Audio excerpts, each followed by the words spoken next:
السلام عليكم ورحمة الله وبركاته. الحمد لله إن الحمد لله حمدا كثيرا والصلاة والسلام على رسول الله وعلى آله وصحبه أجمعين.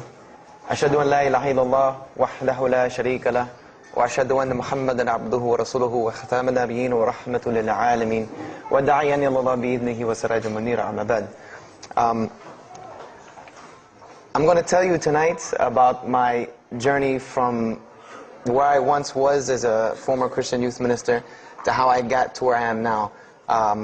There's a lot of bumps in the road. You know, it seems pretty clear. Yeah, you're a minister and now you're a Muslim. You know, but there's a little bit more to it, inshallah. So just bear with me, and hopefully you'll get something out of it. Because the point is, at the end, is I want you to get the message behind the story. Because if I was traveling around the country just to tell my story, then I would be wasting time. It's on YouTube. Anyone can go get it from anywhere in the world. So inshallah, we're going to begin at the beginning. I was born and raised in Greenville, South Carolina. I was born and raised in Greenville, South Carolina. And I was raised by my grandparents because at a very early age, my mother had stepped out and my father was working 2 jobs. So it was me and my grandparents. And my grandparents were the traditional, conservative, Southern Christian folk, as they say.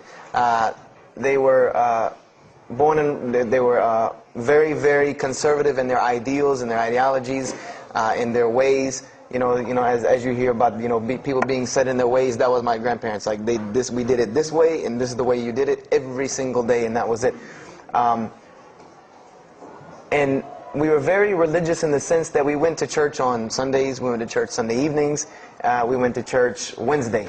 And in Christianity, that's considered very religious. And it was not hard for us to go to church, and it was not difficult for my grandmother to drag me to church every Sunday, which as a kid is what they had to do, because the church was 2 houses down from our house. There was 2 houses, and then there was the church. So it was not hard for them to drag me every Sunday. And I hated church as a kid because of the simple reason that, we were brought up United Methodist. And Methodist is, for any of you know, it's very traditional. It's not like you think about like screaming and shouting in church and all that. No, you listen to the preacher, you stand up and you sing, you sit back down, you listen to the preacher, you stand up and sing, you sit back down, listen to the preacher, and that's it. That's all that happens. And the pews, as they call them, the chairs are made out of wood, they're hard, you get tired of sitting there, you're fumbling around, playing with the money that my grandmother gave me to put in the offering plate, all of these things. That's what I remember from church as a very small boy. But the thing that I do remember enjoying about church was Sunday school. Sunday school is what I got enjoyment from, because went to Sunday school, you painted pictures, of like Noah building the ark, you painted, all these pictures of Moses splitting the Red Sea. You learned the stories of Moses freeing the children of Israel from Egypt. You learn the story about him splitting the Red Sea. You learn the story about Noah and the ark. You learn the story about David and Goliath. You learn all these beautiful stories in Sunday school. So this was basically, as coming up, this is what I knew about Christianity, was the stories that I learned in Sunday school, because I never listened to the preacher during regular service. So that was the only thing I knew about Christianity.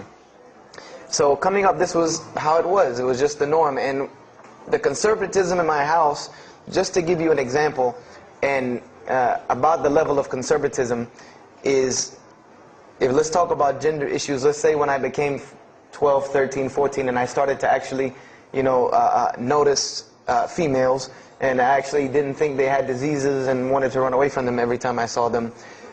Let's say I wanted to have a girl over or something of this nature.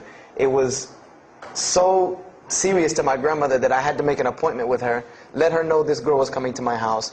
We had to sit in the formal living room, which in the South, I don't know how it is here, but you have the dining room, then you have the formal living room with all the nice stuff that you don't go in unless there's company over. And my grandmother either had to be sitting in the same room with us or in the kitchen where she could see directly in the room. I mean, this is just how it was in my house. This is how my grandmother and grandfather were. They were very stern. They were very loving, but there were rules, and those rules were the way they were, and they did not change. So this was my upbringing.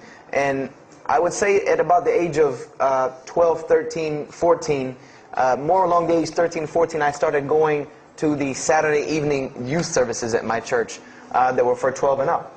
And the youth services were held in the gym, and they were totally different than church. At the youth services, you went, we played basketball, we played volleyball, we played dodgeball, we played every kind of sport, and we ate pizza and cake and candy, all the stuff kids like to do. And at the end, the youth minister, who happened to be my catty corner neighbor across the street. When I was 14, he was 17. He was the youth minister, so he would sit us down and give us a 30-minute lecture about Christianity, about something about God. He would give us a 30-minute sermon, and that's how the youth services were. And going to these youth services, I met some other people who went to other youth services. They invited me to Young Men for Christ and other things that were going on in South Carolina. And so I started to go to these different retreats and camping trips with them. And so that is when I would say that I started to become a Christian out of will. I became a Christian because I wanted to, not because it was something I was dragged to do. I started to actually want to be Christian. This is something I wanted to do. I made my own choice and my own decision to do it. So when I turned 15, I started going to high school. And when I was a freshman in high school, my best friend, who was the youth minister, was a senior in high school. And I remember we had a very close bond because I had not had my license yet, so I used to ride with him to school every day. And it was a big deal for me to be able to ride to school with a senior, especially since he had a brand new, or it was a brand new, but he had a restored '67 Mustang, which I've always been a fan of cars when I was a kid. So we had a very close bond, and we were very good friends because both of our parents were very similar. They didn't let us do much. So we spent a lot of time with each other. And when I became a sophomore, he graduated and started to attend Bob Jones University. I don't know if that rings a bell with anyone, but Bob Jones University is a very prestigious conservative Christian college in South Carolina. It's probably the most conservative college I've ever seen. Because the Moody Institute is known as one of the most famous in this country, it's in Chicago. But Bob Jones is conservative to the point to where when it comes to men and women, like men and women are not allowed to get caught talking to each other in a room alone if they're not married, holding hands on campus. The men had to wear button-up shirts or polo shirts tucked in with slacks or jeans. The women had to wear skirts. No jeans, skirts that came down to the ankle, and a shirt that came to the wrist. And this was part of the guidelines for Bob Jones University. You didn't party, you didn't drink, there was none of this that happened at Bob Jones University. And he started going there, and his major was textual criticism. And textual criticism probably doesn't ring a bell with anyone, and to explain it in detail would probably take another entire lecture. But just to give you a brief synopsis of what is textual criticism. A textual critic takes the ancient manuscripts of the Bible, the pieces of parchment that were found all over the world, and he has to learn Hebrew, Greek, Aramaic, Latin, these languages that these parchments have been found in. And he has to take these scriptures and try to find out where they came from, why there are variations in the many different versions of the same parchment. Let's say you have Matthew chapter 1 from the Bible. There might be 5,000 different variant readings of Matthew chapter 1 in 6 languages. And so he has to be able to take all these and sift through them, try to find out why there's so many variations of the readings, and then determine which one is the original. And that's not as easy a task as it seems. You could figure, which whenever the oldest is probably a more original, which is not the case. Since there are no originals, you might have one parchment that is the oldest parchment of the group, but it might be a copy of a copy of a copy of a copy of a copy of a copy laden with mistakes. And then you might have the newest parchment in the series that might be a once over copy from an original, or a twice over second copy from an original. Therefore, it would make the newer parchment more original than the older one. So it's not a very easy field to go into. And he started studying textual criticism, and being that I was his best friend, I started studying textual criticism. Whenever he was, doing his homework or research papers, I was right there with him. Whenever he did a homework, he would always let me read it. Or when he finished his papers, he would give them to me. He would pass down all of his papers to me. Every textbook, when he was done with it, he would give it to me. I started to learn a little bit of Greek, a little bit of Hebrew. So I became, started to become a layman's textual critic. And I applied to Bob Jones University in my sophomore year because it was a 3-year waiting process for Bob Jones. And when I turned 16, almost 17, my friend came to me one day and he asked me a question that I had never really even pondered upon. He asked me, he said, "Have you ever read the Bible?" And I said, no, in church. I mean, yeah, we've all read the Bible in church. You know, your parents make you open it up and look at it. And at the Bible studies I went to, Young Men for Christ, we did have Bible studies, and we'd read a few passages and talk for 2 hours about those few passages. But he's like, no, have you ever read it? You know, like you read a book beginning to end. I said, no, I don't know anybody that's read, nobody that I knew had ever read it, beginning Genesis 1:1 to the end. He said, but this is the inerrant Word of God, as we are taught. This is our instructions on earth. Why haven't we read it? You know, why have we not read this book? And I said, you know, that's a very good question. And he gave me a challenge. Well, it was basically a challenge for us both. He said, let us start with Genesis 1:1, and let's read the Bible, and let's see what God says to us. Because this is the inerrant Word of God, inspired to men, for instructions for us. So let us see what God says to us. If God can talk to the preacher through this book, why can't He talk to me? I said, you're right. I said, that's very good. I had a lot of time on my hands. I wasn't really allowed to do much anyway after school, so I said, why not? Let's read the Bible. I was somewhat nerdy as a 14, 15-year-old, 16-year-old. So we started to read the Bible, and we decided to go from Genesis 1:1. And what we tried to do, this was the attempt that we made, was to not think of anything that we'd ever heard about Christianity, but to open the Bible, and let's say I just found this book in the desert, and read it and see what it says to me. Let it talk to us. So we started Genesis 1:1, and we started reading through the Bible. You know, we did some of it together, and most of it I did by myself, because I'm a very, very quick reader, so I decided to read a lot on my own. And as I was reading through the Bible, I started to notice the stories that I had heard in Sunday school. You know, you start reading Genesis, you read about Adam and Eve, we all know that story. You started reading about Deuteronomy, Exodus, you know, the stories of Moses, the story of Noah, the story of Lot and Abraham, and all these stories that I know. But I was surprisingly and astonishingly shocked by some of the stories that I read about these same people that I learned about in Sunday school. Just for instance, and this is a big testament to why Allah kept sending us prophets and why Islam was sent as a complete and perfected deen with the Quran. If you read about Noah in the Bible, there is the story about Noah saving humanity from the flood with an ark and all of that. There is this in the Bible. There's another aspect to the story of Noah that not many people know about unless they actually take time to open a Bible. This will not be preached from any pulpit anywhere. Is that the Bible says that Noah was an alcoholic. This is the Bible's portrayal of Noah, or Nuh alayhi salam, that he was an alcoholic, he was a drunkard. This is the word used in the Bible, that he was a man given to alcohol. And I'm a psychology major, and my field of specialty is mental illnesses, and alcoholism is one of those, is a mental illness. And I know from seeing alcoholism's effect on one of my close friends' parents, I know that someone who is truly addicted to alcohol, and if Noah lived for so long addicted to alcohol, he was seriously addicted to alcohol. It is hard for someone addicted to alcohol to hold down a 9-to-5 job working at McDonald's flipping hamburgers, much less construct an ark to save humanity from a flood that's never happened. So that stopped me for a moment in my tracks, and I said, Noah was an alcoholic. You know, and it bothered me for a minute, because I said, you know, things started popping in my mind like, if Noah was a drunkard, how did he know God was talking to him? Because, you know, I've seen some people, they're alcoholics, you know, you were just asleep in my dog's food bowl the other night, drooling, and now you're telling me you were talking to God last night. You know, you know, rationally, that would not make sense to me. That's like, you know, an alcoholic on the street coming to you and tell you God's talking to him. You know, he has no, this would give this man no validity. This man has no validity with anyone.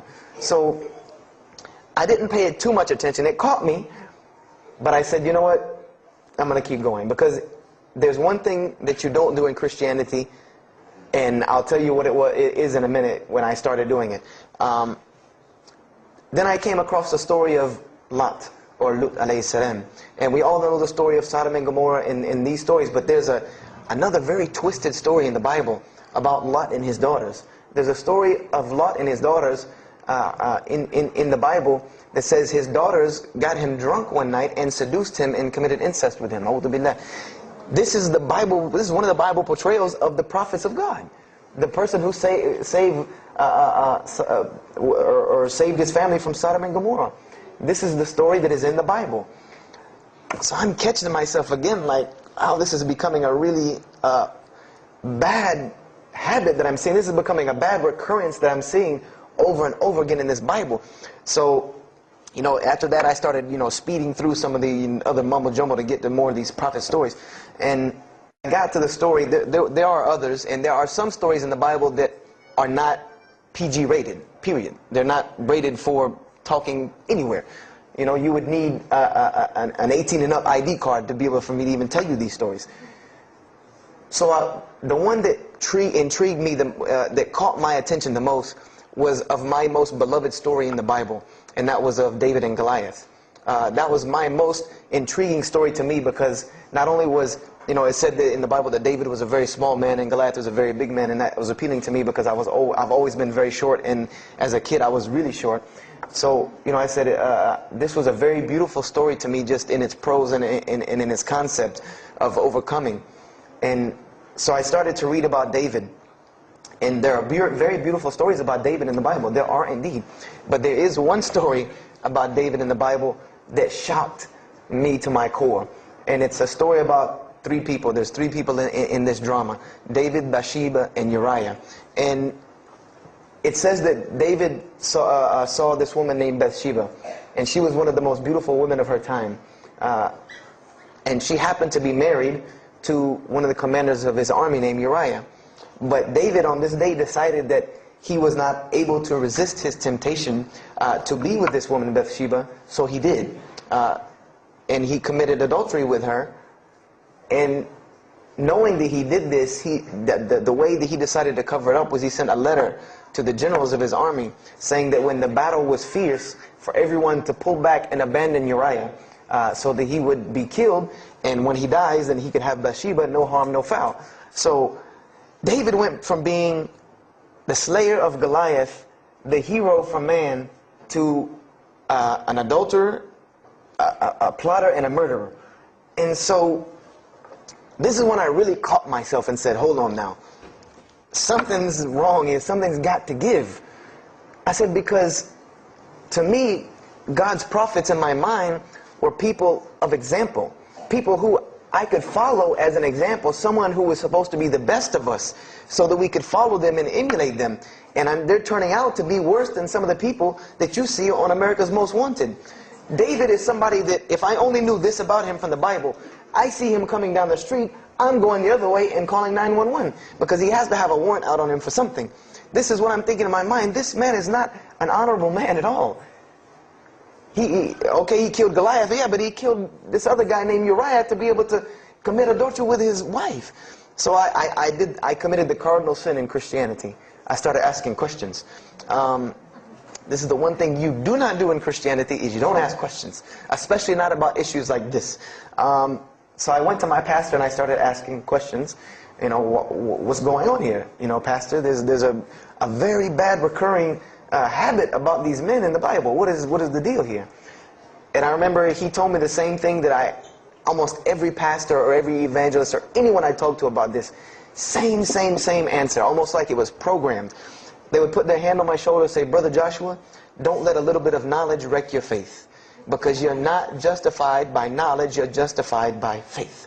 And they would quote me verses like, lean not on understanding, you know, Paul's, we're justified by faith in Jesus Christ. You know, they would quote this whole line of thing to me like it was already pre-programmed, that they programmed in pastor school that people are going to ask you questions and here's the answer. So, you know, I said to myself, you know, I don't know, pastor, you know, this just seems kind of odd. He said, let me tell you something.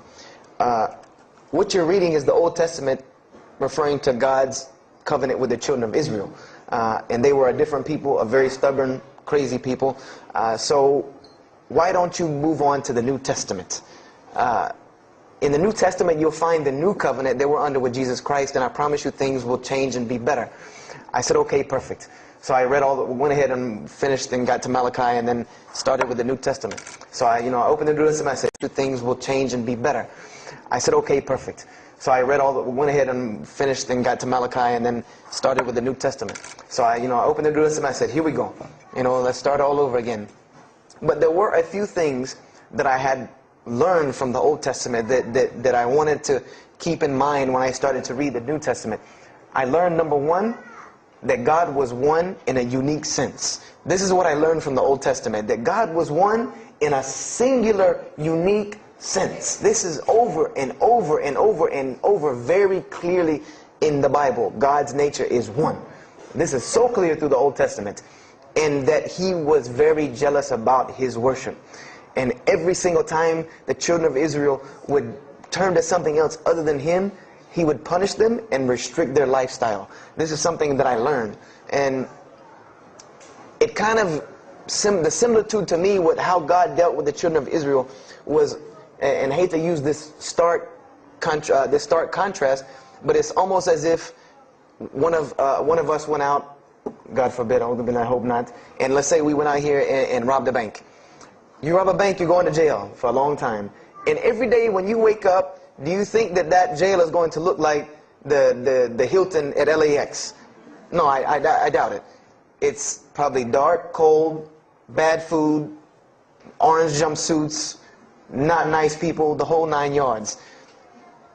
And the reason why this is, and I know this now from studying psychology, is that this is supposed to be a stark reminder every single day when this person wakes up that you are in jail. This is supposed to remind them every single day you're in jail because you committed a crime. And we run this, not you. This is the message that is being portrayed to this person in jail.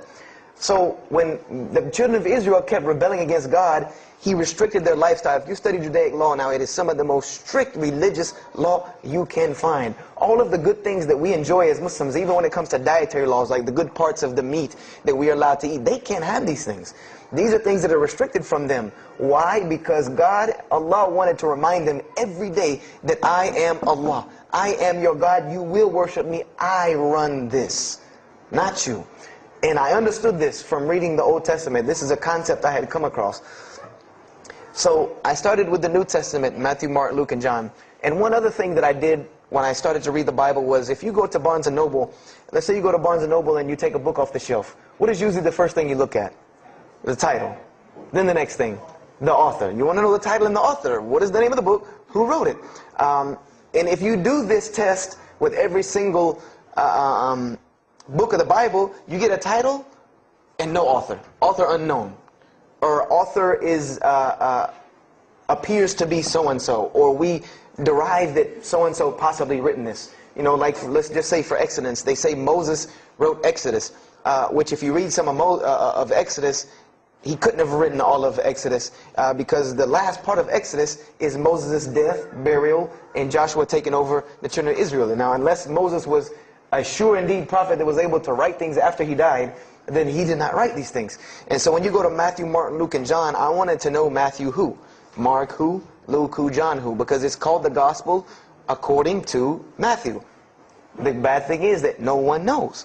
No one knows because no one penned their name down to these things. No Bible scholar in his right mind will tell you that we know for sure Matthew so-and-so wrote this, Mark so-and-so wrote this, Luke so-and-so wrote this, John so-and-so wrote this. It's factual information that we do not know who wrote these. So I was intrigued. I'm like, that doesn't, why would somebody write this book that's supposed to be passed down over generations and people are supposed to, this is the inspired word of God to guide mankind, and nobody decided to pin down who wrote it. But anyway, I started to read it, and I started to notice things about the teachings of Jesus Christ. And they were not what I had learned in church.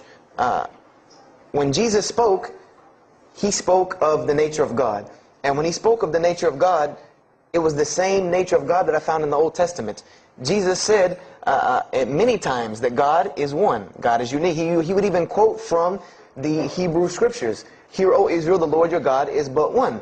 When He was asked, what is the greatest commandment? Or He was asked the greatest commandment. He said the greatest commandment, and every Muslim should understand these two concepts. This should be nothing new to you. the greatest commandment is to love the Lord your God with all your heart, with all your might, with all your strength, and then to love your neighbor as you love yourself. He said the rest hang on these two, which we know in Islam we have rights of the Creator and rights of the creation. So this was the concept that he was teaching. And he even said in 1 John 5:17, and this was more clear to me than anything else can be, this is life eternal, that they may know you, the only true God, and Jesus Christ whom you have sent. And when you look at that in the Greek and the Aramaic, it is almost exactly to a T of La ilaha illallah Muhammad Rasulullah. Now that I know Arabic and have understood that, very same similar statements. Yes, indeed, there were some implicit statements about that you could implicitly, if you took them and separated them from everything else, you could maybe derive that Jesus was trying to claim some divinity or something for himself. But I also know from doing psychology, and I did a little bit of law too, that an implicit statement cannot override an explicit statement. An explicit statement always takes precedence. So if Jesus said God is one, and he anagorically may have alluded to God being more than one, then the clear statement overrides that each and every single time. So this is what I found through the New Testament. And I also found that Jesus taught salvation. But his salvation that he taught was obeying God and following the commandments. This was his mode of salvation. One man asked him, "Good master, tell me how I can inherit the eternal life." He said, "Follow the commandments." Follow the commandments. He even, in Matthew, was so sincere about it. He said, "Whosoever shall follow the least of these commandments and teach men to do so shall be called the greatest in the kingdom of heaven. But whosoever shall break the least of these commandments and teach men to do so shall be called the least in the kingdom of heaven." So this I understood very clearly, that Jesus taught the same nature of God that was in the Old Testament. He taught that the salvation lied in worshiping God and following the commandments. This I understood. Matthew, Mark, Luke, and John were very clear about this. You know, there were other things, the only begotten Son, you know, but these things were not in red letter, so I did not give them as much weight as what I did to the actual words that Jesus Christ was saying out of his own mouth. So I read Matthew, Mark, Luke, and John. All of it was saying the same to me. I said, and I was thinking to myself, this is not what I was taught about Christianity. You know, you're taught that God is 1 in 3, 3 in 1. You know, 1, 1, 1 equals 3. You know, Father, Son, Holy Spirit. Jesus died on your cross to forgive your sin. You know, and there was another thing that I noticed from the Old Testament, and this is a beautiful lesson to Muslims, because you're asked this all the time, especially when it comes to dawah. And I never put 2 and 2 together until I learned Islam and then read the Bible one more time. Is I wanted to know why the Jews wanted to crucify Jesus so bad. Why so bad? They could have just mobbed him anywhere and killed him on the street. It's not like he had clans like the Arabs that would have come and backed him up. I said, why didn't they just kill him? You know, why were they so strict and sincere to tell Pontius Pilate, you got to kill him and you need to sanction it? We can't do it, but you need to sanction it to kill him. And now I understand it, was that Jesus had a mission, and that mission was to share God with the world. And Paul even kind of tells on himself in his book of Galatians as to why Jesus was meant to be crucified, or the Jews wanted to crucify him. Paul said that the crucifixion is the stumbling block for the Jews. And he explained in Galatians that Jesus Christ, and this is how he tried to roundabout explain it, was cursed for us, to remove us from the curse of Allah by taking this curse upon us. For it is written, and he quoted the Old Testament, everything that hangeth on a tree is cursed. So I went back and studied the Old Testament and Judaic law, and I realized that people who were crucified, that was considered a curse upon them. You had to do something pretty serious to get crucifixion, because it was considered a curse from God. It was part of their law that when someone is crucified, that person is cursed. So wherever they buried these criminals, like in the graveyards in Israel, in Jerusalem, in Palestine, where they buried these criminals that were crucified, this was considered cursed ground. This was considered ground that you didn't go on, and you did nothing here, because these people are cursed by God. So I started to put 2 and 2 together. That it's not that they wanted to kill Jesus, because they could have just killed him. They wanted to disprove who he was. This was their point, was to disprove who this man was. He said he's the Messiah. They wanted to disprove it, and they knew if you can crucify Jesus, he can't be the Messiah. He cannot be our Messiah if you can crucify him. And even if he is, if we can still force our crucifixion on him, then that'll detriment his message. So they understood this and knew this, and this is why they wanted to crucify him. And this is exactly why Allah saved him from it. Because everyone asks you, why did Allah save him from the crucifixion? Because you cannot crucify. That was part of his law that he came to fulfill, that he could not be cursed according to this law. He said, I have come to fulfill the law. That was part of his law that he came to fulfill, that he could not be cursed according to this law. He said, I have come to fulfill the law. To fulfill it, therefore he couldn't be cursed according to it. And this is why he went to the Garden of Gethsemane and asked God to remove this from him, because he knew how detrimental this was to his message of crucifixion. So I began to see all of these things.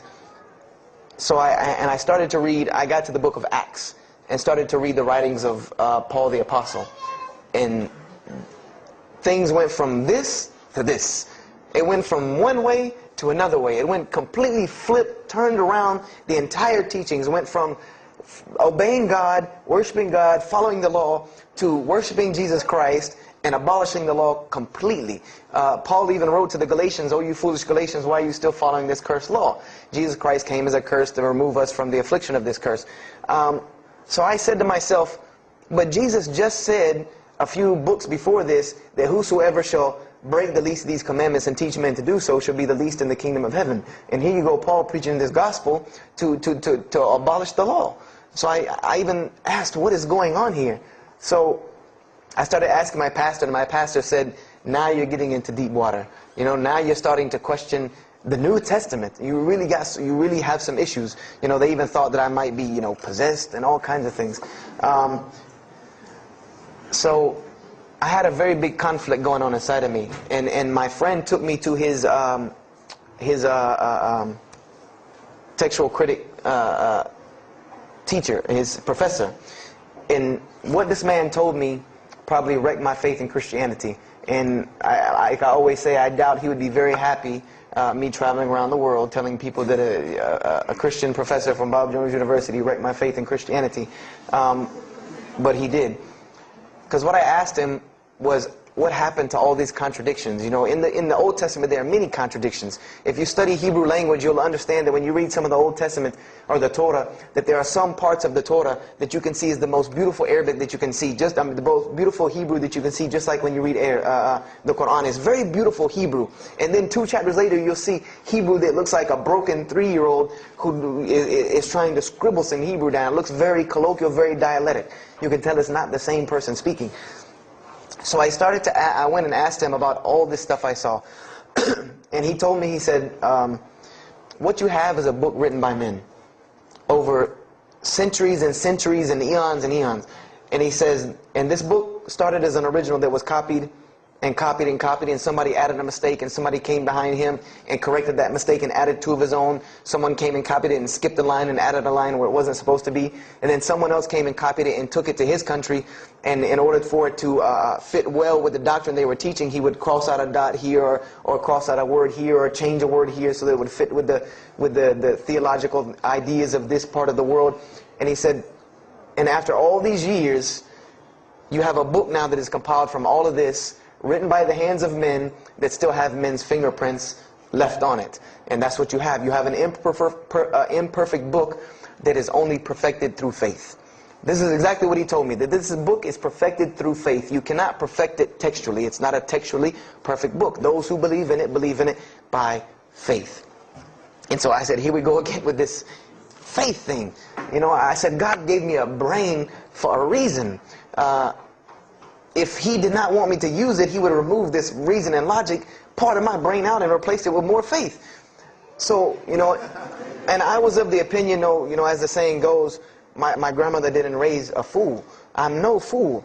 You know, I said, I can't believe in this. You know, I mean, this book I've been taught is the inerrant word of God, and you're just telling me that it's a book of errors that's only perfect through faith. That's like me taking a 1982 Datsun all beat up and saying, if you believe, it can be a Mercedes.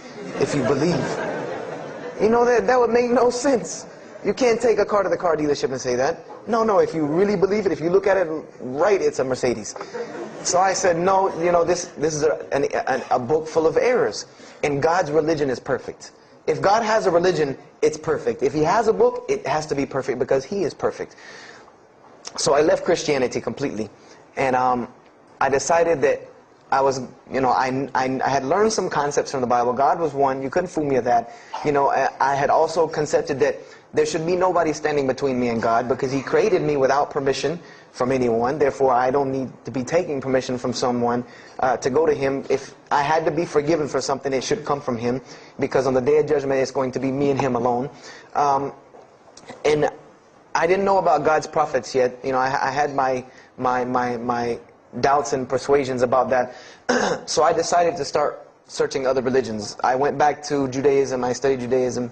I found the same thing that Jesus taught about two spiritual Jews that leave the law, and Jews that were so caught up in the law that they left no room for spirituality. I studied Buddhism, Hinduism, Taoism, Confucianism, Wiccan, Bushido. Everything I could get my hands on, every type of ism or religion, I studied it. But there was one litmus test that I used for every religion. And whenever I met them, or the people or whatever about this religion, I would always ask them, do you have a book? Do you have a book? Because another thing I had come to the conclusion of is that if your religion is true, you should be able to tangibly hand me something and show me that this religion is true. Give me something that I can see. I don't want to hear that faith stuff anymore. I heard that all my life, and look where it got me. It got me thinking I'm driving a Mercedes running around in 1982 beat up Datsun. I said, no, you have to show me. And so I read the Bhagavad Gita, I read the Torah, I read the Scrolls of Tao, I read the Code of the Bushido, I read the Wiccan Book of Spirits and Spells and all that other magic stuff they have. And I read all of these things, and I found something very congruent with all of it, was that there were very same philosophies and teachings in all of these major religious books. They all talked about God and His nature.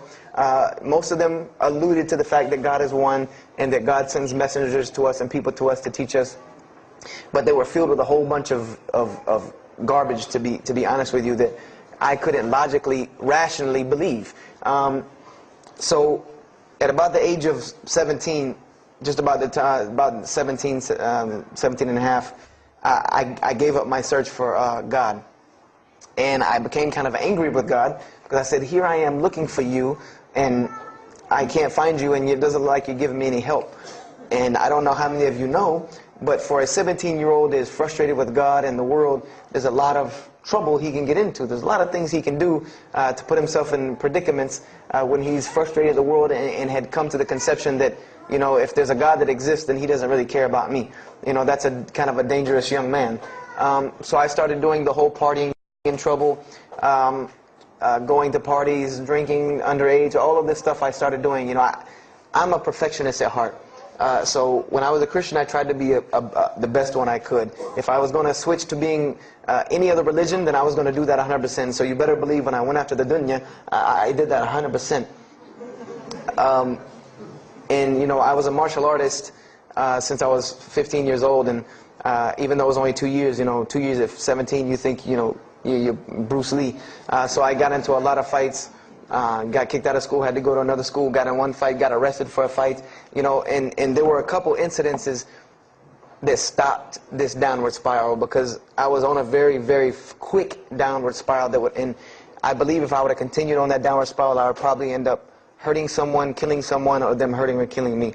And there were two incidents that brought that to an abrupt stop, like pulling the emergency brake. And the first one was a car accident that I was in. My friend and I were on the way back from Clemson University from a frat party, and we were driving up 385 in South Carolina, and we were both highly intoxicated, and I decided that night that he was driving, I decided to put my seatbelt on for the only reason that I kept falling over when I fell asleep without the seatbelt on, because I didn't really believe in the seatbelt thing, because I said if I'm going to die, I'm going to die. That was the conception that I come up with, that if it's time for me to die, it's time for me to die. I didn't believe in the whole time your camel thing. So I put on my seatbelt, and I fell asleep. And the next thing I know, I remember waking up with the car shaking, and I woke up to grab my friend because I thought maybe he had fallen asleep. But when I woke up, the only thing I saw was the tree line and then the pavement coming right at my face. and the window smashing and the car flipping the whole 9 yards and us landing in a ditch. And I remember getting out of the car. That was the first thing I thought. You know, number one, I couldn't believe that, you know, you don't really think about, oh, you're alive. No, you just move. I jumped out of the car and realized that I had jumped out of the back of the car that wasn't there anymore. It was still in the median on the other side of the highway, and the front part of the car was over in the ditch. And I drug my friend out, who was not unconscious, and pulled him over to the side of the road. I had no injuries. I looked at myself trying to find what's missing, and there was nothing but a piece of glass stuck in my arm that I pulled out, and it missing. And there was nothing but a piece of glass stuck in my arm that I pulled out, and it just so happened that a state trooper was passing the other way, because he turned around and came back. And when he came back, he asked what had happened. And the first thing he asked me was, did you see what happened? Because there was other people who would pull over, so I guess he thought that I was a bystander, because I started to walk towards him. He's like, did you see what happened? You know, where are the people? I said, yeah, I really saw what happened. I was in the car. You know, and he was like, you know, as they say, like the color drained out of his face, because he was shocked. He said, how were you in that car? You know, and of course they took to the hospital. My friend got arrested, DUI. But before he put us in the ambulance, he was a man of God, because he looked at me and he told me, he said, young man, you better realize that you're on this earth tonight for a purpose. The only reason you're still alive is that God has a purpose for you. If not, you don't live through things like that. People without purpose, if you didn't have a purpose, then this night would have been your night. So you need to realize that. I said, this old man's out of his mind. You know, if God had been looking for me, he had the opportunity to get me a long time ago, so don't tell me about that God stuff now. So I paid it no attention, and about a month later, 3-4 weeks later, my friend and I, same two, he's on crutches still, we decided to go to New York City. We decided to just take off, drive to New York City. We didn't tell our parents where we were going. I said I was sleeping in his house. He said he was sleeping in my house for the weekend. So we drove to New York. And in New York, I remember going to the ATM to get some money. And in New York, they have these ATMs where you have to go in the little glass room to get your money at ATM. I don't know if they have that here, or if any of you have been to New York. Now, alhamdulillah, you have to put your bank card in to go in there. But in '97, it was not like this. You went in, and it was almost like the game Mousetrap, because you go in, take out your money, criminal comes right in behind you. There's nowhere for you to go. You know, there's nowhere to run. So I went in, I took my money out of the ATM, and I heard the door open behind me. You know, so I turned around. You know, I thought somebody was coming in behind me, and there was a man who put a gun to my face. And he must have really, really, really, really needed this money, because he didn't ask me anything. He didn't say a single word. I just remember looking at the gun in my face and him pulling the trigger. And it was a revolver. And to this day, I'll never forget that image in my head of seeing that little spindle turn and hearing that very distinct click of a revolver. And it probably could have been like a .32 snub-nosed gun like this, but when it was in my face, it looked like one of those like cannons that you see on the movies. And I remember when he pulled the trigger, I didn't think anything. You don't think anything. You just blank. You just go into this like shock of blankness. And then a couple seconds later, thankfully I had been doing martial arts. That might have helped me overcome the fight or flight syndrome, because all I could think was, go! You know, like myself kicking myself, like, what are you doing? Go! So I bum rushed him. We went flying, he went flying, money went flying, gun went flying. And I took off and went to the hotel and didn't say anything to anybody. We went back to South Carolina the next day. And I didn't say anything because we weren't supposed to be in New York. My grandfather would have killed me. If that guy didn't kill me, my grandfather would have took care of it. So I didn't say anything until about a month or two later. You know, I kept having nightmares about this same incident. I kept having night terrors from this incident. And so I told my grandmother about it. And she told me the same thing that the officer had told me. She said, you know, you have to realize that God has a purpose for your life. You're here for a reason. People don't go through the things that you've been through and still walking on this earth without a reason, and you're pushing the limit. This is what she told me. You're pushing the limit, really. God has something for you, and He wants you to get it, but you're pushing it. And she didn't tell me to go back to Christianity and study my Bible. The only thing she told me was that God hasn't gone anywhere. You just have not looked in the right place yet.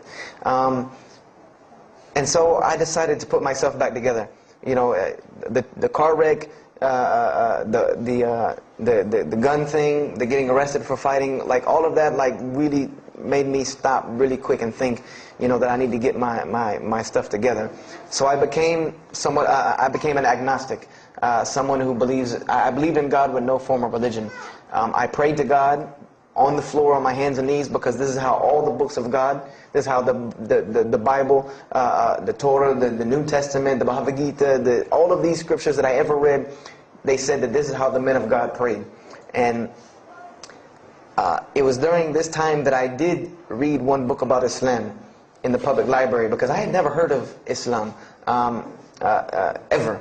But I remember I was looking in the religious section in the library at school, and there was a book about Islam, and or it was in the library, the public library, and I remember it was some title like "Why I'm Not a Muslim" or some one of these titles that was propagandistic against Islam, but I had no idea. So I just took the book and I read it, and I remember it said that Muslims, M-O-S-L-E-M-S, and any of you knowing Arabic knows that's a very derogatory word. A Muslim is someone who oppresses someone else. That's a very quick sleight of the pen that was used in the past for a very real purpose. It said that Muslims were people who worshipped a moon god named Allah, who lived in a box in the desert in Saudi Arabia, and they were oppressive to women. I remember there was a whole chapter about how they could have 4 wives and as many as they want, actually, because they could marry 2, divorce 1, get 3 more. This whole, and it said that I remember the one thing that really caught my attention was the whole chapter on jihad, where it said that Muslims were allowed to kill non-Muslims at any time, at any place, without discretion, and it was an honorable act, and not only would they go to heaven for it, but they would get 70 virgins on the way. So I closed the book on Islam, put it back on the shelf, and marked off Islam off my little list of religions, and said thanks but no thanks, and if I ever see a Muslim, I am out. And I said I'm pretty safe in Greenville, South Carolina. I had never seen a Muslim ever. So I said, I don't have to worry about running into no Muslims, thank God.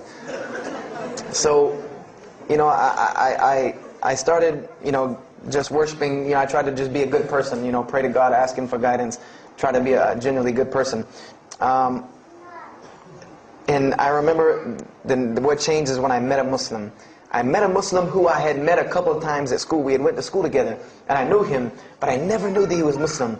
And there's a couple of reasons why I never knew he was Muslim. Because he was African American, number one, and the book said that Muslims were Arabs. And number two, I didn't know, I thought Muslims ran around, marrying as many women as they want and killing non-Muslims. I didn't know that they could also be part-time drug dealers. So I never knew that this guy was Muslim. I didn't put 2 and 2 together. So we were at his house one day, and me and my other friend, the one that I got into a lot of trouble with, I'm trying to keep him out of trouble now. We were at his house, and we were debating something about religion. I forget what even the topic was, but you had 2 teenagers thinking they know everything. And I was trying to explain something to him about the Bible. And that guy came in and was listening. He said, "Have you ever heard of Islam?" I said, "Yes, I've heard all about Islam." He was like, "Okay, so what do you think of it?" I said, "What do you mean what I think of it? That's probably the worst religion I've ever seen on the face of the planet." He's like, "Why?" And he's like, "But I'm a Muslim." I was like, "Man, stop playing." You're an African American. He's like, "So?" I'm like, "The book said you guys were Arab. All the Muslims were Arabs." He was like, "What else did you read in the book?" And I told him. He was like, "Man, what in the, what have you been reading?" He's like, "You need to go to the mosque for Jummah." He's like, he told me, he said, "I'm not a good Muslim." This is what he said to me. He said, "I'm not a good Muslim. I'm not even going to try to front and say I'm a good Muslim." He said, "But I can guide you to some people that can tell you the real truth about Islam," because he knew about my story about wanting to find religion. And he said, "You need to go to the mosque for Jummah." And I said, What's Jummah?" He said, "It's just like church with no chairs." And I said, "I can do church with no chairs because in church the chairs were the worst part anyway. Because they had these hard benches that you sit on that are like this, and they're so hard. I said, that's good. You sit on carpet? Wow, man, every church should be like that. And I said, where's the mosque? He said, it's on Wadehampton Boulevard. I said, we're on Wadehampton Boulevard. I lived on Wadehampton Boulevard. I lived right off of Wadehampton Boulevard. He said, you know where Lee Road intersects with Wadehampton? I said, yeah, I live on the other side of the intersection. He said, it's right there. I said, no, it's not. There's nothing. There's a gas station or a church. He said, yeah, you know that church, the Evangelical Missionary Training Facility? I said, yeah, I used to take missionary classes there. He said, you know that building in the parking lot with the gold thing on top? I said, yeah, the gym? And he was like, no, that's the mosque. Because I had always thought it was the gym because it was in the same parking lot and it was just rectangular with 2 glass doors in the front, and you could literally walk in between with 2 glass doors in the front, and you could literally walk in between the church and the masjid and touch them like this. Anyone doesn't believe me, go to Greenville, South Carolina, look at the masjid. You can almost touch both of them just like this. He said, yeah, it's right there. I said, I've never, you know, at first I was shocked, like I've been living across the street from all these crazy Muslims all my life. You know, I said, I never knew. You know, and he told me to go to Jummah, and I asked him what time. He said he would meet me there at 1 o'clock in the afternoon on Friday. So I said, okay. I went on Friday, and I'm waiting outside for him. You know, I'm not going inside. That's not happening. You know, and I'm seeing all these people going in, and at this time, it was a predominantly Indo-Paki Arab masjid. Anyone who went in was not American, period. And I did not see even one African-American going there. And I did see one, and then when he went in, I heard him talking in a dialect that I realized he was probably from Africa. And I said, he's not American.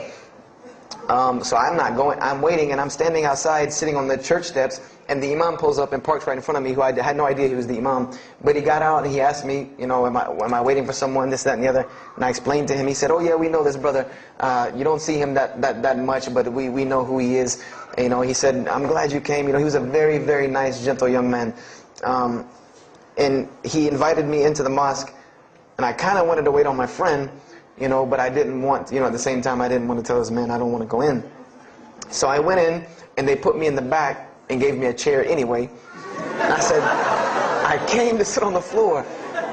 And they gave me a chair anyway, you know, and all of these people are piled up in front of me, and there's no Americans here, and I'm starting to wonder, you know, if this is a setup, because it's starting to smell like a setup to me, because in my mind I'm like, you've been set up before, and this seems kind of like this. So, and I'm starting to think in my head, you know, scenarios, you know, a young mind at play. You know, I said, this other guy, my friend, he probably was in the same situation like me, and he probably made a deal with them to get out as long as he brought other Americans and tricked them into coming to the mosque so they could do their jihad after Jummah and get their 70 virgins. So I'm sitting here, and there's all these people in front of me, and then there's a curtain with all these people behind me making noise, and I have no idea who's back here. So I'm stuck in the middle of this. I hear that it's some women, but I don't, you know, there's a curtain. I have no idea. So I'm like, there's something very odd about what's going on right here. I'm like, just let me make it. I'm starting to look for the exit. I'm like, you know, calculating how many people are between me and the exit. You know, I know some martial arts, so I said I'm going to hit a couple of them, and I'm out. And then the imam came, and I just now realized that he was the imam because he got up on the minbar, you know, and they started to call the adhan. And, you know, I said, okay, that man seemed nice. He seemed genuinely nice. So I felt a little more comfort. And then he got up after the adhan, and he started his khutbah. Inna alhamdulillah nahmaruhu. And I said, oh my God. I said, I bet you he's talking about me. You know, and he's being forceful. You know, he was getting loud and banging on the minbar, and he's pointing in my direction. You know, I'm like, oh man, I gotta get out of here really quick, you know. I said, well, I'm gonna take my chance with the women behind me. I'm going through the curtain. And then he started to, when he got done with his Arabic tirade, he started to explain it. You know, that verily all praise belongs to Allah alone, or God alone, and Him do we worship, and Him do we seek help and assistance. We seek refuge with Him from the evil that lies. You know, he explained what he said in Arabic, and it sounded to me so beautiful. It was very, very beautifully prosed, what he said, and I wanted to know where he got that. You know, I said, where did he get that? You know, because it was only about God and about the nature of ourselves. All of us should know that beginning of the khutbah, and he quoted the 3 verses from the Quran. O you who believe, fear God as He should be feared and do not die. And instead of state of submission to Islam, he was a very wise man, because he translated everything. It was almost as if he knew I was there and translated everything for me, you know. I remember to this day what the khutbah was about. And I don't know if he did it because I was there, or if that was his already planned khutbah, but it's almost as if it was meant for me. The khutbah was that, the title of it was that the forgiveness of Allah is open to anyone at any time, at any place, no matter what, unless they have committed shirk. And the prose of the khutbah was a very long hadith, that some of you will know. And just to make it short, it was the hadith where the Rasulullah ﷺ met Angel Gabriel or Angel Jibreel, and Angel Jibreel was telling them to tell him that if the Muslims commit this certain sin, to tell them that Allah would forgive them. And every time he would tell the Muslims, they would say, okay, well then what about this sin? And he would go back and meet with Angel Jibreel, and he would go back and come back and say, tell them that Allah will forgive him for that. And this discourse happened, you know, for many different sins. And then finally Angel Jibreel alayhi salam said, tell them that Allah has said, no matter what they do, even if their sins are compiled, you know, like the oceans are from the east to the west, as long as they have not associated a partner with Allah, tell them that Allah will forgive them. And I remember he told me that, or he said that, you know, that the door of repentance to God is open as long as you have not seen the angel of death or the sun hasn't risen from the west. I didn't really understand the sun risen from the west thing at that time. But, and he said that, you know, God's forgiveness has to come from God alone. And this was the whole premise of his khutbah, was on forgiveness and tawbah. And I was saying to myself, these are all of the same concepts that I had formulated through reading the religious scriptures myself. And I'm asking myself, where did he get this stuff from? You know, where did he get all this? And he started using names like, he used the name Ibrahim alayhi salam, he used the name Musa, and I'm like, he translated it to Abraham and Moses. I'm like, where did he, you know, where is he getting these? These are names from the Bible, I know these people. And so after this, the khutbah, they started lining up for the prayer. And I got apprehensive because everybody's getting up in front of me and blocking my exit from the door. And so I guess one guy in the back saw me, and because I had to move back a little bit, he said, we're about to pray. And I said, pray to who? And he said, to God. I said, which one? And he said, the one that created the heavens and earth. You know, the same one that's in the Bible, you know, the only creator of the heavens and earth, the only God. I said, yes, I know him. And so the Imam started to pray, and when he recited the Quran, I know it sounded very intriguing. I had no idea what it was. But then when I saw Muslims bow and prostrate on the floor, verses and verses of every religious book that I had ever read started ringing off in my head, that this was the way men of God prayed. And the first thing that I could think of in my mind was, this is worship. That's what I said to myself. This is not prayer, because prayers are asking God for something. These people are worshiping God. So I said to myself that you've written this religion off way too easily. I thought I was a much more open-minded person than that, and I was ashamed of myself that I had written it off with just one little book. You know, I had put all these studies into the other religions. I read this one thing about Islam and was done. So I went to the Imam after Jummah. You know, he talked to me, and I would have to say that I was probably a little bit rude with him. And I've asked him to forgive me. You know, I saw him a few years later. I said, you got to forgive me for the first time you saw me. Because he started telling me, you know, would you like to know a little bit more about, he had a very heavy accent, he was an Egyptian brother. Would you like to know a little bit more about Islam? He tried to give me some pamphlets. I said, no. I don't want any of this right here. I said, do you have a book? This is what I wanted to know. Do you have a book? Can you give me? He said, yes, we have a book. I said, it's called the Quran. I said, can I read it? Is it in English? Can I read it? He said, sure, you can read it. And then he tried to explain it to me a little bit, how it came by. I said, nah, just give me the book, because the book should speak for itself. So I took the Quran home, and on Friday night I started to read it, because this is a book I had never seen before. And I was very interested. So I went home and I opened the Quran, and I read the Fatiha. It seemed to me kind of like the Lord's Prayer. You know, it was a little similar to what I found in the Bible. But then I started to read Surah Al-Baqarah. I started to read Surah Al-Imran. And I started to see names that I had seen before. I started to see names like Abraham, Moses, David, Jesus, Yahya, John the Baptist, Zechariah, Mary. And I said, I know all of these names, but there was something different about these people in this book. the prophets that I found in the Bible were people that were deplorable, of not very good character.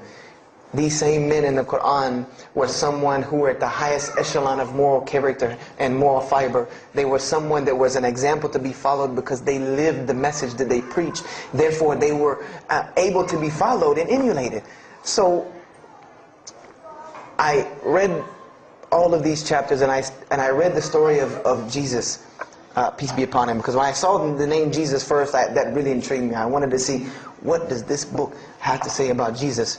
And I read the story in Ali Imran, and I read the story in Surah Al-Maryam, and it was more beautiful than anything I had ever read in the New Testament, or any nativity story that I had ever heard. It was more beautiful than that times 10. I remember the only thing that I could capture anything I had ever read in the New Testament, or any nativity story that I had ever heard. It was more beautiful than that times 10.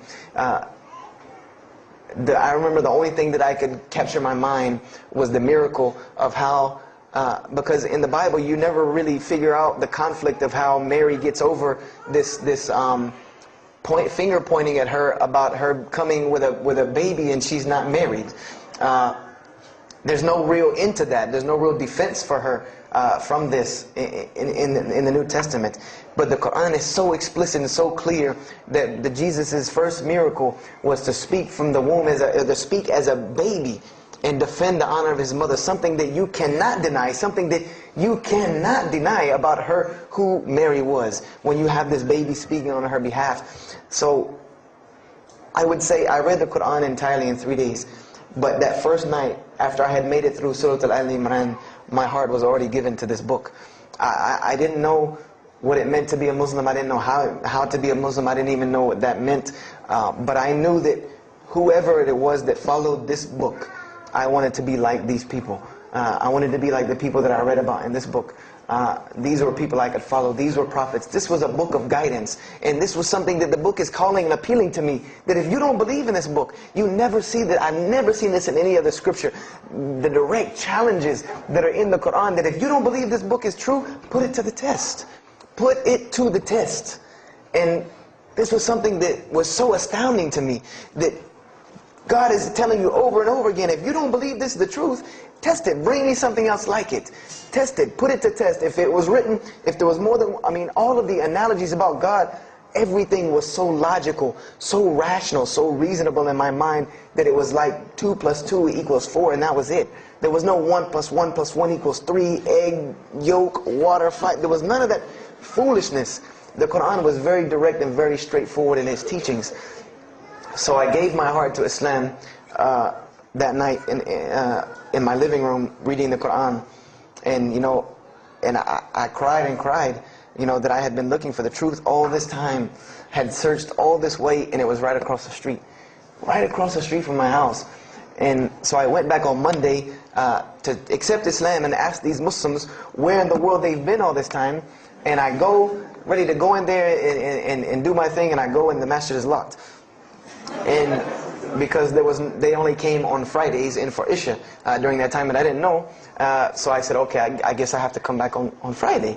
Because every time I passed by the masjid after that, it was always locked. So I came back on Friday and I took my shahada, and as they say, the rest is history. But I don't travel around the world, and this was in December of 1998. I don't travel around the country and the world telling my story, just for the entertainment value. Even though I've been told it does have some entertainment value, I don't tell it for that person for sure. If that was the only reason, then you could just get it off of YouTube and it was the same exact story. I'm going to finish with this, and I hope you can give me 10 more minutes, inshallah, to tell you why I go around telling my story. I tell my story to let everyone realize that there are millions and millions of people just like me. Just like me in 1998, searching for the truth, can't find a way out. There are millions of people. There are probably millions of people in California, hundreds and thousands, if not millions, right here in in Orange County and Los Angeles in the Southern California area, that want to know the truth, that are tired of hearing the same garbage preached to them over and over again, tired of this shaitan bots telling them the same thing over and over again, tired of the world being in the condition that it's in, tired of their life being in the condition it's in. And we as Muslims have the solution to every single one of their problems. And guess where we keep it at? Right here inside the masjid. Right here inside the masjid, we have all of this truth. We have the solution to every problem in the world. You want to solve the world hunger? The problem of world hunger? Islam has the problem. You want to solve the problem of world poverty? Islam has the answer. You want to fix the economic situation of this country? Islam could fix it tomorrow. And this was in an op-ed piece in the Washington Post. In the Washington Post, there was an op-ed piece that the two markets that are falling apart in this country are investments and housing. And there are two people in this market that while the rest are bottoming it out, this market is steadily climbing. It's not getting rich overnight like people want to, but it is continually going up, and that is Islamic financing and Islamic housing markets. These two things are so steady and so strong that economists in DC are trying to figure out how they can take some of these Islamic principles from these investing and housing firms and plug them into this system to give it some stability, because they realize that you won't get rich overnight in the Islamic system, but it will be stable. It will be something that will give stability. So they are starting to find out that Islam has the answer and the solution to their problems. But we already know this. We already know this, that we can solve every world problem with Islam. We'll put it into it. But the problem is, we're hiding it from the people. Unfortunately, willingly or unwillingly, knowingly, unknowingly, we are hiding this from the people.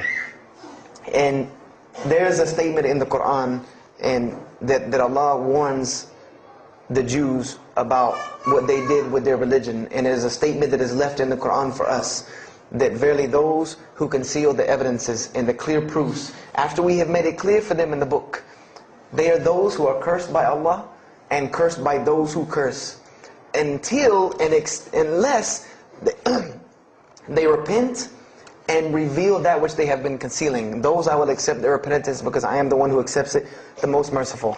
We have become guilty just the same way the Jews have of hiding the truth about their religion. When they saw the Prophet Muhammad ﷺ, they knew the truth and wanted to hide it. People, we know the truth about Islam, and we are hiding it. We as Muslims are running around begging Allah for dignity and honor and help, when He has already given it to us in this deen. Everything that a Muslim could ever want has already been given to him in this deen of Islam. Anything that you ask Allah for, there is an account set up for you to go take it out of. You just got to find it where it's at.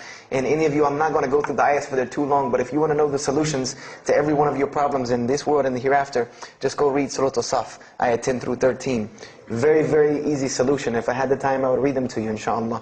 But we have the cure to every disease in the world, and we're not giving it to the people. And I want to use this as a parable because I really want this to hit home with you. Let's say, what is your name, brother? Abdullah, mashallah. Let's say me and Abdullah are best friends, we're brothers in deen, we're roommates, and we've been roommates for years and years and years. And let's say brother Abdullah has contracts an illness, a disease that is one of the most painful diseases that any human being can ever go through in his life, and it's not something that is going to kill him quick. Let's say this disease is going to suffer and fester with Abdullah and make him not be able to eat, sleep, nothing. He's just miserable all the time. When I come home in the evening, he's rolling around on the floor in pain. And let's say I know him in this condition, and let's say one day I come across the cure for his disease. Someone tells me that if you give this to Abdullah or anyone like him, he will be instantly cured and he will never suffer again. And let's say I take that and put it in my pocket, and I don't give it to Abdullah. Why? Why don't you give it to Abdullah? Well, number one, I'm way too busy. I have 2 jobs, going to school, I have a long commute back and forth, I gotta drive up and down the 405 every day. I don't have time to give Abdullah this medicine, man. If he wants the medicine, he'll go get it himself. I don't have time, I'm really busy. Number 2, I'm not a doctor. I should not be prescribing Abdullah medicine, and I'm not knowledgeable in medicine. He should, if he wants help, he should go see a doctor. I'm not a doctor. Number 3, Abdullah's, please forgive me, but Abdullah's kind of stubborn. He doesn't really listen very well. He probably, he's kind of set in his ways. So even if I tell him this medicine is good for him and it'll cure him, he probably wouldn't even take it anyway. So why waste my time? Do any of these excuses sound familiar? And let's say I don't give this medicine to Abdullah and he dies. And let's say he dies the most painful death that you can ever imagine. I want to ask you a kind of rhetorical question. I want to ask you kind of a rhetorical question. Do you think on the Day of Judgment that Allah is going to call me and Abdullah up and ask him about this incident between me and him because I've oppressed him? I have oppressed him. I've allowed him to suffer knowing that I could ease his suffering. I'm sure Allah is going to ask us about this. But you know the beauty about Islam is that if Abdullah was a good Muslim, bore this disease patiently and died, he dies as a shaheed, inshaAllah. And on the Day of Judgment, this is how beautiful Islam is, that he could very well come before and Allah ask us about this, and Brother Abdullah say, you know what? Allah, I forgive him, so you forgive him. This is the beauty of our religion. And Allah will forgive me. But the disease I want to tell you about is the disease that every single non-Muslim walks around with. And Allah will forgive me.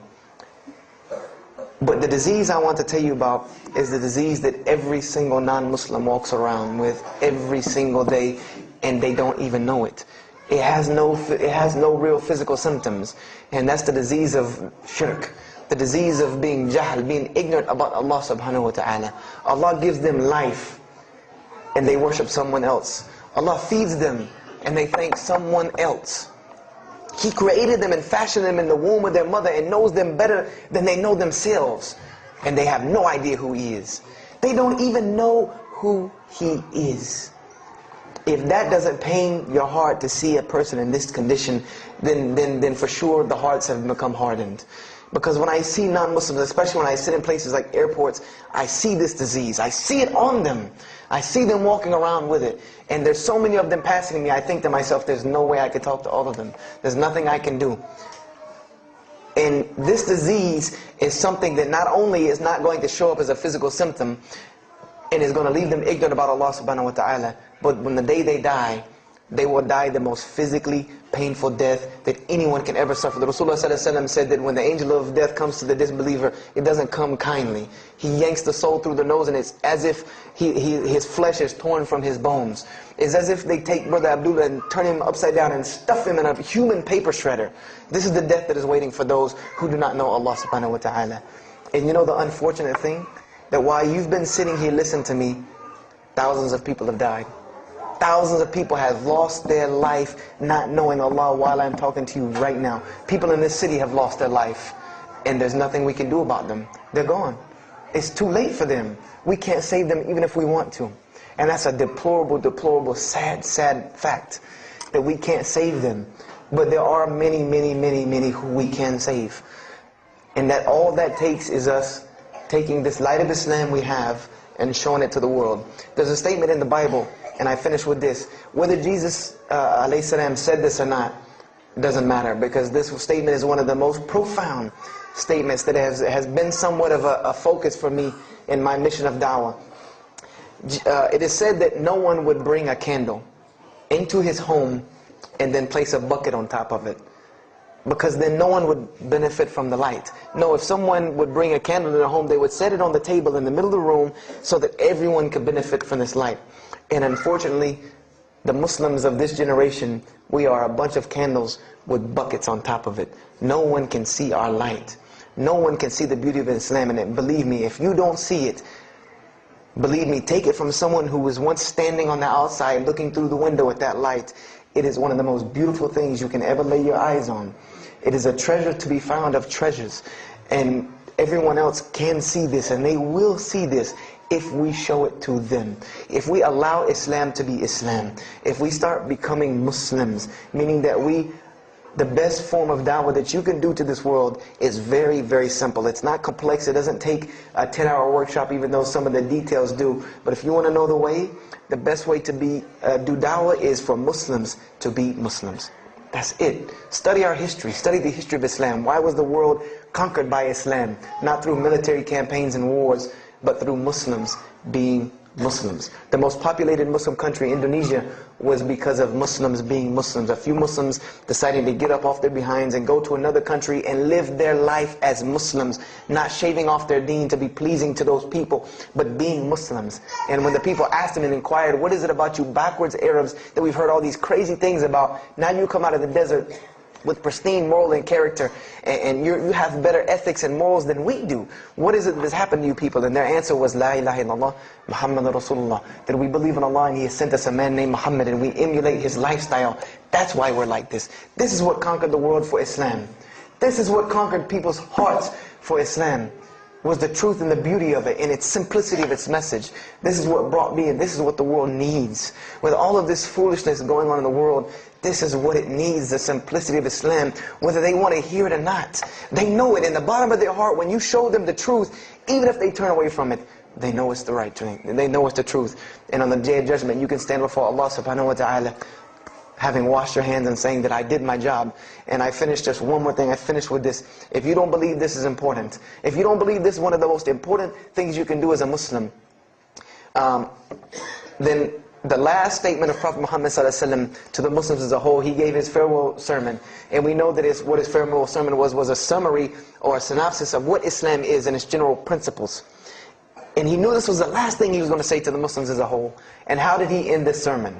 Those who are here, pass this on to those that are not here. For verily it may be that the last one that hears my message may understand it than those right here among us. He gave a command to those Muslims to pass it on, and for those Muslims to pass it on, and for those Muslims to pass it on, until there was no one left to hear this message. This was a command he gave, the last command he gave to this ummah as a whole. And then what happened? He pointed his finger to the heavens and said, "O Allah, bear witness that I have indeed conveyed your message." And upon saying this, what happened? Allah revealed the surah, "This day I have perfected for you your deen, and completed my favor for you, and chose for you Islam as your religion." And the last statement that Prophet Muhammad ﷺ gave to us before this was revealed was that we must pass this message on. He gave us that duty. He took that duty that was only reserved for prophets. No one else, no other. If you don't believe me, go read Surah Al-Bayna about what was commanded of the other nations. No other nation was given this opportunity and blessing to pass on this deen except us. Because there are no more prophets coming. So the job falls on our shoulders. Qurans are not going to fall out of the sky and hit people when they're walking down the street. This job has now become ours.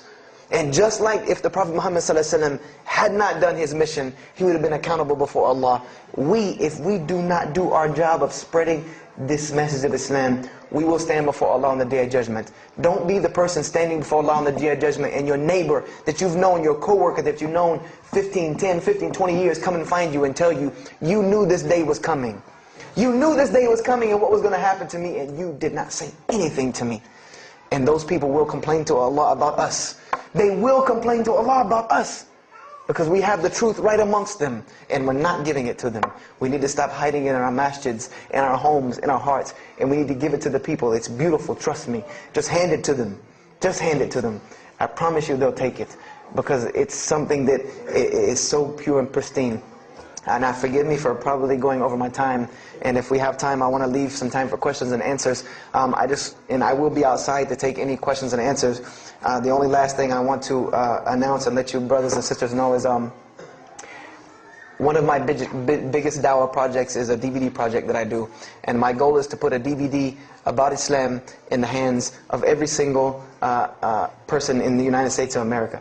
Right now I'm working on Florida and I have other brothers working in other places because people will watch a DVD. We did studies on this, and people will watch media before they'll read a book or before they'll listen to an audio CD. And alhamdulillah, through these DVDs we've gotten I would say an average about 2 shahadas a month, because my personal contact info is on the DVDs, and people watch them and they call me and I converse with them, and usually most of them accept Islam.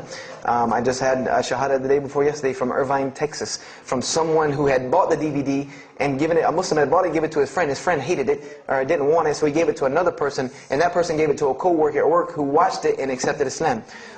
So this is one of my biggest projects.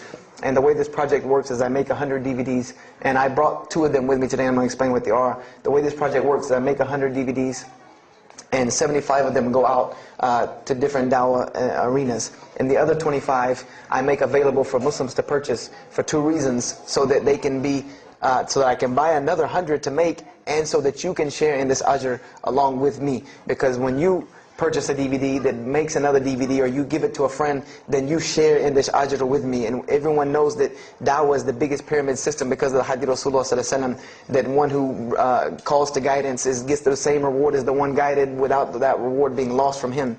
So I made these DVDs available to the Muslims, so that you can put a little effort in da'wah and make another 100 inshallah. So I brought 2 today, and they're outside. One of them is called Islam in the Bible, which is basically what I just told you in a PowerPoint format, so that you could see all these verses that I saw, all these things that I read that allowed me to see the truth of Islam very clearly when I saw it, and I coincide them with the Quran so that you could see them. And there's another one the other one's called The True Gospel of Jesus Christ, where I go through the New Testament. Well, first part I think is an interview about me and my story to Islam, and there's some other Q&As on the other DVDs about nature of God and all these different things. But it's a PowerPoint presentation about the New Testament and Jesus Christ, and how you can prove to someone that Jesus Christ taught Islam from the New Testament, from their own book, that they have to agree. They either have to believe it or reject it. And if you believe it, then you have to believe what I'm saying is true about Islam. If you reject it, then this is your book, not mine. So, you know, I try to use these 2 teaching methods, and they also can be given to non-Muslims because they're in a PowerPoint format. They're in a very educated format, and they're available outside for $10 each. So if you could, please don't make me take any of them back home, because they always hassle me about taking 200 DVDs on an airplane anyway. So please come and get them. And if you have any questions, my contact info is on there and everything. If you have any more questions for me, and my website and everything. I thank you for your time, and if anything has been of benefit, know that truly all good comes from Allah subhanahu wa ta'ala. And if anything that I have said is incorrect or hurtful or shameful, know that indeed that comes from my own nafs and my own lack of understanding. أقول هذا واستغفر الله لي ولكم فاستغفروه إنه هو الغفور الرحيم. السلام عليكم ورحمة الله وبركاته.